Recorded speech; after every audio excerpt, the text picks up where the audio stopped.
everyone, today I will be discussing the concept of apostasy, which a Muslim refer to as rida or murtad.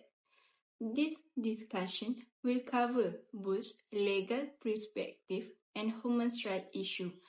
As is widely known, Malaysia is a country that's grant freedom of religion as stated in Article 3 of the Federal Constitution. However, this matter is often associated with misconduct from an Islamic point of view, namely apostasy.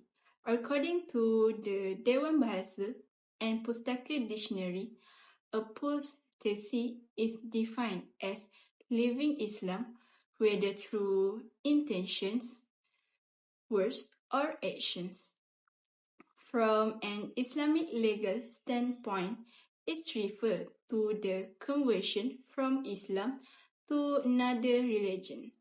This issue has occurred frequently in Malaysia since the early days, with a case such as those of Aisyah Bukhari and Hartina Kamarudin. Nur Aisyah Bukhari had always been her father's pride. Raised in a devout Islamic household in Pontian, Johor, she memorized the Quran and was set to continue her religious studies at Al-Azhar University. Her father, Imam Haji Bukhari, never doubted her commitment to the faith. But after 2 years in Kuala Lumpur, Aisha's life took a dramatic turn. On November 19, 1997, she called her father and delivered the unthinkable news. She had converted to Christianity.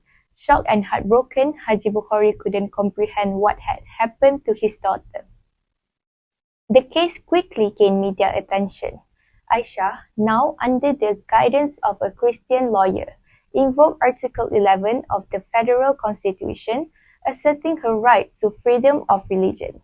The family became the focus of a public and legal battle over faith, leaving Haji Bukhari torn between his love for his daughter and his devotion to his religion. The court's decision remained unknown, and Aisha eventually disappeared from the public eye, leaving her father and her community with a lingering sense of loss, questions unanswered, and hearts broken. The next case is about Hartina Haji Kamarudin. The case of Hartina Haji Kamarudin is also frequently discussed in relation to apostasy. Hartina was born in 15 March 1974 in Kampar, Perak. Hartina received her primary and secondary educations in Kampar. She was the second of 4 siblings. Her story began when at the age of 18, she moved to Kuala Lumpur for a bank job.